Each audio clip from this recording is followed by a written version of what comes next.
2020. لا الطالب ودكتور عبد الفتاح لا يمكن بهذه الطريقة. الطالب لنعود إلى السؤال وما خيارات الجبهة في ظل. طيب لا نريد أن نشخصن الموضوع. لا نريد أن نشخصن الموضوع. الطالب وعبد يا أخي لا علاقة لك أنت بالموضوع. طيب لو سمحتما الطالب لا الطالب لنعود لو سمحت إلى سؤالي ما خيارات البوليساريو برأيك؟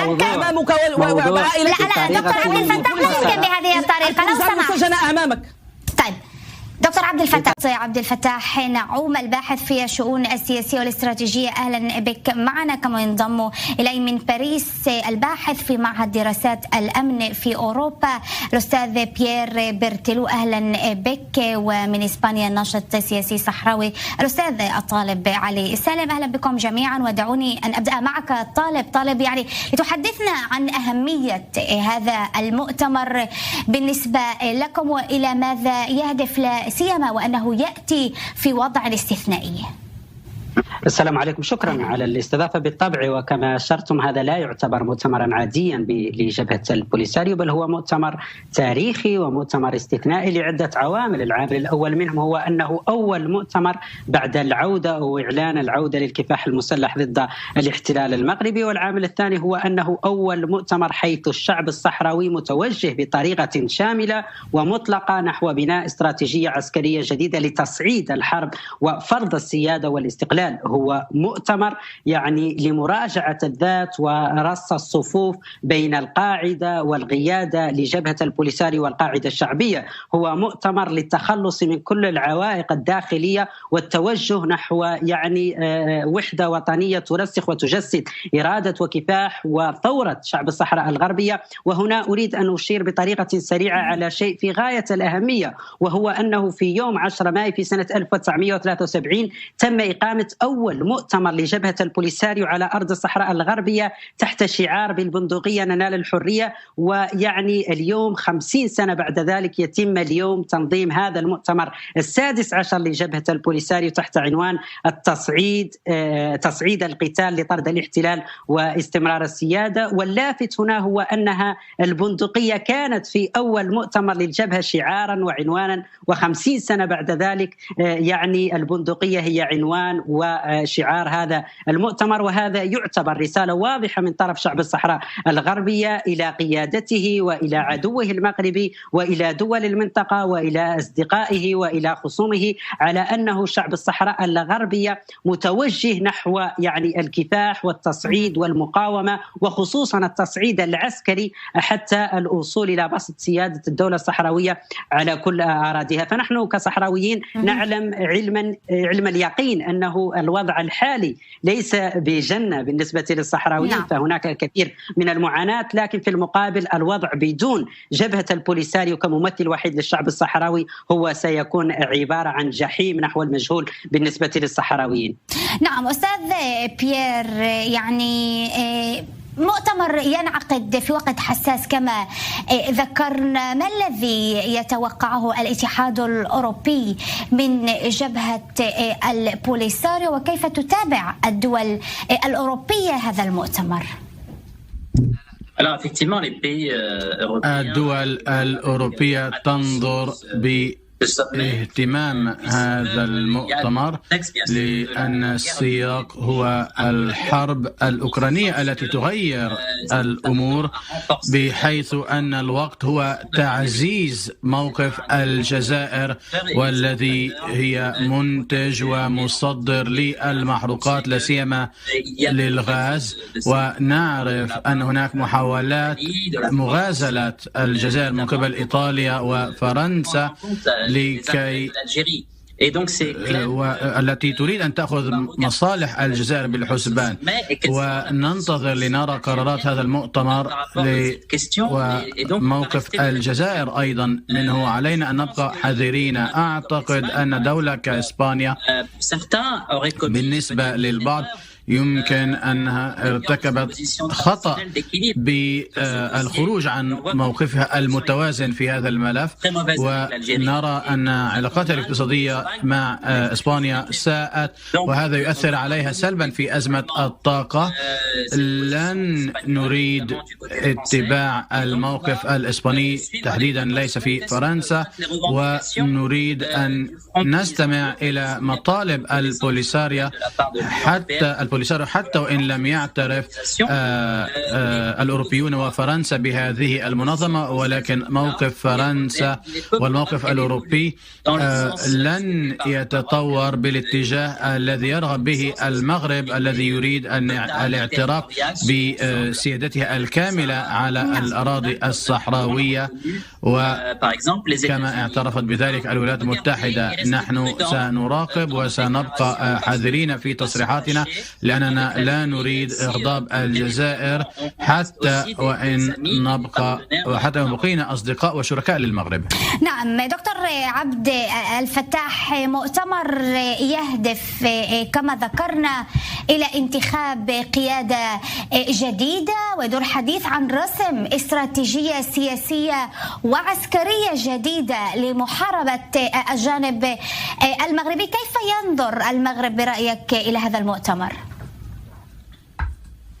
أهلا وسهلا بك وبضيوفك. والله هذه مهزلة في الحقيقة تضحك لها الثكلى.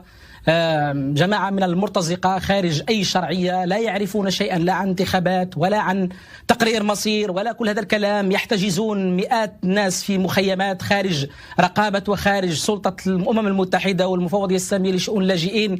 مهزلة حتى البوليساريو يعترض عليها. المصطفى البشير السيد الشخصية الذي يعتبر أخ مؤسس البوليساريو يعترض على طريقة إبراهيم غالي كيف استقدم زبانيته، يفرق عليهم السيارات، يعطيهم المنافع لكي يصنع لنفسه عودة، وهو المهزوم الذي فشل في أن يوطن بوليساريو في القرقرات بعد فشله والصفعة التي تلقاها. أيضا حرب 700 بيان عسكري كلها في مخيلته على الفيسبوك، لا يوجد منها شيء واحد، لا تقارير من أورسو ولا الأمم المتحدة ولا وكالة أنباء واحدة في العالم تتحدث عن استقصاءات وعن أخبار حروب في هذه المنطقة. كل الكلام عن جرائمه، عن الطريقة المخزية التي ذهب بها إلى إسبانيا وانتهت باعتراف إسبانيا بالحكم الذاتي وبمغربية الصحراء. الأخ من فرنسا يتكلم لا أعرف الوزير خارجية فرنسا أم باحث ويحلل يتكلم عن أوروبا وغير أوروبا، ولا نريد أن نذهب في اتجاه إسبانيا وأن إسبانيا خرجت من موقفها المتوازن. أي موقف متوازن كان لإسبانيا أيها الأخ الكريم؟ وأنت تعرف أنه إسبانيا كانت طوال 47 سنة هي من صنعت هؤلاء المرتزقة وكانت تدعمهم بالمال وبالسلاح، بل أكثر من ذلك. الآن إسبانيا صححت موقفها، الآن إسبانيا تدعم الشرعية الدولية، تدعم الحكم الذاتي الذي منذ العام 2007 جميع قرارات مجلس الأمن تخصص له فقرة للحديث عن جديته وعن مصداقيته وعن قابليته للتطبيق. الآن المرتزقة في وضع لا يحسدون عليه. الجزائر تورطت أكثر، يعني الجزائر التي تقول أنا لست طرفا. الآن وكالة الأنباء الجزائرية تتكلم عن 2000 مؤتمر وتتكلم على أنها توفر معدات ومساعدات وتنقل عناصر البوليساريو إلى المخيمات. يعني الجزائر تحشد لإبراهيم غالي لكي تعيد اجترار نفس الأسطوانة، لأنه الحقيقة التي يريدون أن يخبئوها من خلال هذا المؤتمر السخيف وغيره والذي لا يعني شيئا، لأنه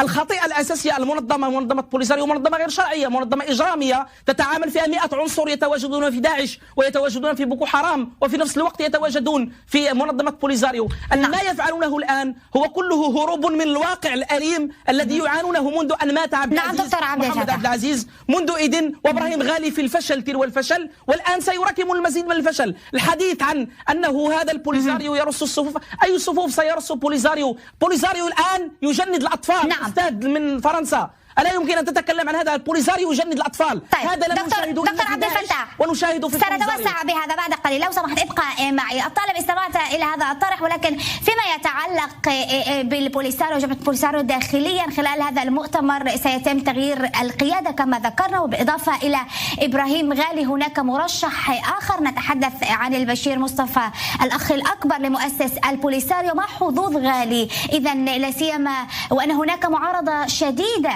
داخلية لقيادة غالي لكل هذا الصراع والحرب ضد المغرب؟ بعيدا عن هذه الزوبعة من طرف ضيفكم من الرباط، وهذا دليل واضح على يعني الوضع الذي يتواجد فيه الاحتلال المغربي. لا دكتور عبد الفتاح لو سمحتوا، لا نريد ان يعني لا نريد مقاطعة يعني بعضنا البعض، وهذه ليست مناظرة، نريد التحليل وكل لا لو سمحتوا بالحديث إلي. طيب لو سمحتوا مع الطالب لو سمحت. طبعا أنا أشكرك على الإشارة إلى أن عدم المقاطعة، لكن أنا لا يمكن أن أسكت عن يعني الاتهامات المباشرة للصحراويين يعني الذين يتم اتهامهم من طرف ضيفكم بالمرتزقة إلى آخره، ولا أرد على هذه الاتهامات حتى ولو كانت اتهامات زائفة. بعيدا عن هذه الزوبعة من طرف ضيفكم من الرباط التي تشير على نرفزة نظام الاحتلال المغربي الذي يعيش في واقع موازي، حيث أي يعني خطاب يعارض ما يقوله المغرب هو خطاب خاطئ، وهذا رأيناه الآن في مهاجمة ضيفكم من الرباط، ليس فقط لي كصحراوي بل لضيفكم من باريس. جوابا على سؤالك، أريد أن أشير على أنها قضية الصحراء الغربية أو جبهة البوليساريو لا تتعلق بالأشخاص، بل نحن لدينا هذا المؤتمر، وهو كما قلت مؤتمر تاريخي وقرار من سيقود المرحلة القادمة والاستراتيجية العسكرية والسياسية والدبلوماسية القادمة. سيكون خيار الشعب الصحراوي في الأيام المقبلة، وسيصوت الشعب الصحراوي على الأشخاص الذي يراهم مناسبين لقيادة المرحلة الجديدة لقيادة الشعب الصحراوي لتحرير كل أراضيه. لكن وأقولها بكل صراحة، رغم كل الخلافات الداخلية التي يمكن أن تكون موجودة داخل جبهة البوليساريو أو حتى داخل المكون الصحراوي، وهذا شيء طبيعي في كل المجتمعات، إنما هذه الخلافات لا تأتي إلا من عمق يعني الإيمان والحرص على المشروع الوطني وعلى مسار الثورة والكفاح والمقاومة من أجل الوصول إلى الاستقلال التام وتحرير كل أراضي الصحراء الغربية. فنحن اليوم نعيش مرحلة مصيرية في حرب مفتوحة ضد الاحتلال المغربي، وكما قال ضيفكم من الرباط الاتحاد الأوروبي والدول الأوروبية ودول الجوار ودول المنطقة وحتى الاحتلال المغربي يراقب هذا المؤتمر، ونحن يعني كصحراويين نتوجه لهذا المؤتمر بآمال وبيعني إرادة واضحة من أجل التصعيد في المعركة العسكرية خصوصا، لكن التصعيد في المعركة السياسية لفرض هذه السيادة. فلقد رأينا انتصارات لا زالت مرفوعة من طرف الأمم المتحدة والاتحاد الأوروبي والاتحاد الأفريقي الذي يدعم بطريقة واضحة الاستفتاء في الصحراء الغربية، وكل مجهودات الشعب الصحراوي ستسير في تطبيق هذه القرارات الأممية وهذه القرارات الأفريقية لبسط سيادة الدولة الصحراوية على كل أراضيها المحتلة. نعم أستاذ بيير، الرئيس الفرنسي استبعد شن حرب جزائرية مغربية في هذه المرحلة، وهناك تم الإعلان عن قمة مغربية إسبانية مطلع فبراير المقبل. هل الدول الأوروبية تحاول تهدئة الأمور بين الجارتين وأيضا تهدئة التوتر في الصحراء بسبب مصالحها المتعلقة بالغاز؟ نعم بلا شك، مرة أخرى أقول أن الوضع في أوكرانيا وأزمة الطاقة العالمية بلا شك هي عنصر جديد، ذكرت ذلك، وهذا يعزز مكانة الجزائر حتى وإن لم يأتي الأمر حتى الاعتراف بجبهة البوليساريو. بالنسبة للمغرب، دول أوروبا كانت يرغب المغرب أن تنضم دول أوروبا إلى الموقف الأمريكي، هذا غير متوقع على الأقل بالنسبة للاتحاد الأوروبي. ربما دول أوروبية قريبة من الولايات المتحدة قد تنضم إلى هذا القرار الأمريكي المعترف بالمغرب بمغربية الصحراء، ولكن نحن نناور بين رغبات المغرب وبين مواقف الجزائر. ولكن هناك أمر آخر بالإضافة إلى الأزمة الأوكرانية، هي التسليح وتعزيز القدرات العسكرية للبوليساريو. نحن نعرف أن روسيا هي لاعب جديد في أفريقيا، هناك عودة روسية إلى هناك بعد الحقبة الشيوعية السوفيتية، وتحديدا إلى مناطق نفوذ فرنسية تاريخية في مالي مثلا، خاصة وأن الرغم العسكرية هناك داعمة لروسيا. هناك قلق أوروبي من نفوذ روسي في هذه المنطقة المنطقة الساحلية الصحراوية، وهذا جزء، والصحراء جزء من هذا النزاع. وإذا ما تحولت روسيا إلى لاعب أساسي مع تحالفها مع الجزائر، نحن نعرف أن في مالي الجزائر أعطت موافقة بأن تعزز روسيا قدراتها هناك، وهذا هو قلق استراتيجي بأن يكون هناك تعزيز لقوات البوليساريو بالتوازي مع نمو نفوذ روسيا. ونذكر أن روسيا هي حليف لإيران، ورأينا التعاون العسكري الإيراني الروسي بتزويد إيران بالمسيرات لروسيا. وإذا ما بدأنا نشهد هناك محور روسي إيراني جزائري، يمكن أن يتحول الأمر إلى عنصر تأثير سلبي في الصحراء، وهذا يجب أن يقلق المغرب. لا زلنا بعيدون عن هذا، ولكن مصلحتنا نحن كاتحاد أوروبي وفرنسا أن نمنع هذا النمو لقوة روسيا في المنطقة بالتعاون مع إيران. دكتور عبد الفتاح، هل هناك بالفعل خشية لدى المغرب من تغيير القيادة في البوليساريو؟ يعني هل هناك أي استعدادات معينة تجريها المغرب في هذه المرحلة؟ لا، المغرب في موضوع البوليساريو، المغرب لا يأبه بهذا البوليساريو بأي شيء من أشيائه. المغرب مشكلته الأساسية وأنه نزاع إقليمي. البوليساريو مجرد حذاء يلبسه العسكر الجزائري، سواء أجاء البشير مصطفى السيد أم بقي إبراهيم غالي أم قاموا باستنهاض عبد العزيز من القبر. بوليساريو هو بوليساريو، جماعة إجرامية إرهابية تنشط مع الجماعات الموجودة في الساحل والصحراء، لا أقل ولا أكثر. لأنه إذا كانوا يتكلمون عن الانتخابات، إذا كانت هذه اللحظة التاريخية المهمة جدا، بوليساريو لم نشهد له في يوم من الأيام انتخابا واحدا مع المحتجزين في المخيمات لكي نعرف هل يمثلهم أم لا، مع أنه يتبجح دائما بأنه يمثل ما يسميه شعبا في وهمه وفي مزاجه. في الأقاليم الجنوبية المغربية، في الساقية الحمراء وفي وادي الذهب في داخل العيون، الانتخابات تنظم كل 5 سنوات. تقارير المينورسو كلها لم تتكلم في يوم من الأيام على أنها تشكك في مصداقيته وفي نزاهة الانتخابات التي يشارك في أبناء الرقيبات. أما فيما يتعلق بالبوليساريو، بوليساريو مدان اليوم في إسبانيا التي تكلموا عنها. إسبانيا مؤمن الإسباني يلاحق تلاعب البوليساريو بملفات اللجوء، ومن ضمنهم ويعني أوجه لضيفك من بلباو أنه ملفه سيعالج، لأنه لا علاقة له أساسا بالساقية الحمراء ووادي الذهب، هو أساسا موضوع انتحال، موضوع ملف مفبرك من أجل الحصول على لجوء. بوليساريو مجموعة من المرتزقة يتاجرون بأحلام الناس، ببؤسهم، بالأطفال، يتاجرون بملفات اللجوء في أوروبا. لماذا أراد أبي بشرى البشير أن لا يبقى في منصبه في أوروبا وأراد أن لا يذهب إلى الولايات المتحدة الأمريكية؟ لأنه أبي بشرى البشير بالمناسبة الذي يتكلم باسم بوليساريو في أوروبا شخص موريتاني ينتمي إلى الزويرات، لا علاقة له بمنطقة النزاع أصلا. وهذا الشخص الذي يتكلم لا علاقة له بمنطقة النزاع. هذه أمور وتفاصيل نحن نعرفها، لأننا نحن أبناء هذا الوطن الذين اكتوينا 47 سنة بمؤامرة على أرضنا سخرت فيها. كان الاتحاد السوفيتي بأكمله كان يدعم هؤلاء المرتزقة حينما كانوا شيوعيين، الآن أصبحوا يشتغلون في منحى آخر، أصبحوا جماعة إرهابية تغذي الإرهاب في الساحل والصحراء. موضوع الأوروبا الذي يتكلم عنه الأستاذ، والله قال كلاما مهما، جملة مهمة قال ضيفكم من باريس، أنهم يناورون بين الموقف الجزائري والموقف المغربي، بمعنى ليس لديهم موقف مبدئي. مجموعة من الدول الأوروبية فعلا ومن ضمنها فرنسا أيضا، نخب في فرنسا، وأنا أحسب الأستاذ الذي يتكلم من باريس على النخب الفرنسية التي لا تناور بل تنافق حقيقة في هذا الموضوع. تعرف أن المغرب مظلوم في هذا النزاع المفتعل على أرضه، المغرب مظلوم في النزاع الذي سببه الاستعمار الفرنسي والاستعمار الإسباني. مزقت أرض المغرب، وحينما شرع المغرب في استرجاع أرضه صنعت له هذا المسمار في الظهر، أو يعني الشوكة في الظهر. والآن المغرب يقاوم بالوسائل السلمية، بالنضال في الأمم المتحدة، بالشرعية الدولية، بالتحالفات. يعني نتكلم عن الاتحاد الأوروبي، ما هو الاتحاد الأوروبي في آخر المطاف؟ سوى حاصل مواقف الدول الأوروبية. إذا كانت هولندا وبلجيكا وحتى إيطاليا أعطت موقفا إيجابيا دكتور عبد الفتاح، مكافحة داعش أعطت موقفا إيجابيا من الحكم الذاتي. الدول الأوروبية كلها وصلت الفكرة دكتور عبد الفتاح، الفرنسية نفسها تدعم الشرعية الدولية.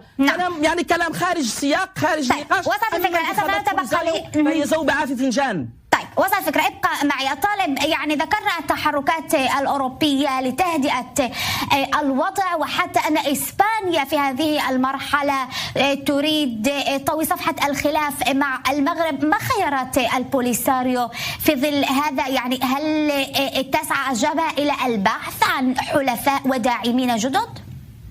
قبل الإجابة عن سؤالك أريد أن أعقب بطريقة سريعة. تفضل باختصار لو سمحت. هو الشيء يعني بطريقة مختصرة يقولها دائما، هو الحديث عن الأصل ويوزع، يعني هو والله مغربي جالس في الرباط ويوزع يعني تحديد الهوية على من هو صحراويا ومن هو ليس صحراويا. فهناك إلى أين تنتمي في الساقية الحمراء ووادي الذهب؟ إلى أين تنتمي في الساقية الحمراء ووادي الذهب أنت؟ لا لو سمحتما هناك بدون مقاطعة من فضلك، هناك مثال صحراوي يقول الشلح لهم يتبيضا يشوف فجلوا، أنتم أتيتم في مسيرة المجاعة إلى الصحراء الغربية والآن تتحدثون عن من هو صحراوي ومن هو ليس صحراويا. أنت شلح. لا يمكن بهذه الطريقة. دكتور عبد الفتاح لو سمحت. إذا أردنا أن نتحدث عن الأصل فيعني لا أريد أن أفضحك أمام العامة. طيب لا يمكن بهذه الطريقة. الطالب لنعود إلى سؤالي لو سمحت. أن تقول أصلك. أنا مستعد أن أسرد لك الدرهم 20. الطالب ودكتور عبد الفتاح لا يمكن بهذه الطريقة. الطالب لنعود إلى سؤالي، وما خيارات الجبهة في ظل. طيب لا نريد أن نشخصن الموضوع. لا نريد أن نشخصن الموضوع. الطالب وعبد يا أخي لا علاقة لك أنت بالموضوع. طيب لو سمحتما الطالب. لا الطالب لنعود لو سمحت إلى سؤالي، ما خيارات البوليساريو برأيك؟ أمامك لا دكتور عبد الفتاح لا يمكن بهذه الطريقة لو سمحت. أمامك. طيب دكتور عبد الفتاح لو سمحت. مختصرة. نعم. بطريقة والله أسف على أمر ضيفكم من الرباط. بطريقة مختصرة، لا أريد فتح موضوع الأصل لأنك تفتقر الأصل أصلا ولا أريد فتح هذا الموضوع. أنت لا أصل لك. لا يمكن بهذه الطريقة لو سمحتما. الطالب إذا لم كن يعني إذا لا تريد الإجابة عن خيارات البوليساريو أريد أن أتوجه إلى ضيفي إلى بيير لو سمحت. لا احتراما للوقت. جوابا طيب على لو سمحت بجملة لو سمحت. هو أننا نحن في مرحلة يعني نعيش آخر حلقة من حلقات يعني تحرير أراضي الصحراء الغربية، لأنها الأمم المتحدة لا زالت تقول أنها أرض محتلة، الاتحاد الإفريقي كذلك، الاتحاد الأوروبي كذلك. فما بقي أمام هذا الرفض المغربي ما بقي من خيارات لجبهة البوليساريو سوى تصعيد المعركة وتصعيد الحرب، ويعني التوسع في حربها على نظام الاحتلال المغربي وفرض جاهزية جيش التحرير الشعبي الصحراوي لفرض سيادة الجمهورية الصحراوية العربية الديمقراطية وفرض سيادتها على كل أراضيها المحتلة. نعم أستاذ بيير، الشكل وهوية قيادة الجبهة هل برأيك يمكن أن يؤثر على الموقف الأوروبي من ملف الصحراء؟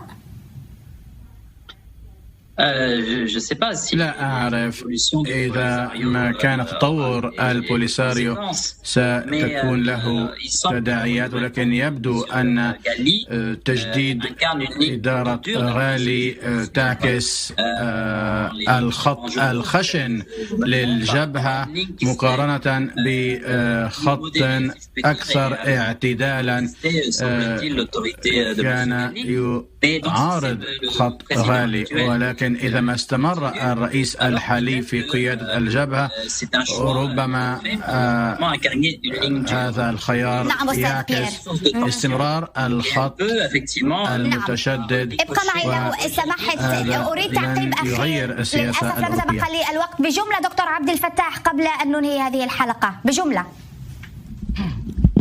أنا أعتقد بوليساريو انتهى، يعني كل ما يقومه هو مجرد حلاوة روح، يعني الآخر فرفرة أو آخر يعني ركلة يقوم بها بوليساريو وهو يذبح، وقد ذبح تماما. انتهى بوليساريو، انتهى كل غبائهم. الآن المعركة التي يتكلم عنها معركة للأسف لم سبق لي الوقت. الباحث في الشؤون السياسية والاستراتيجية دكتور عبد الفتاح نعوم حدثنا من الرباط. شكرا جزيلا لك الناشط السياسي الصحراوي الطالب علي السالم والباحث في معهد دراسات الأمن في أوروبا.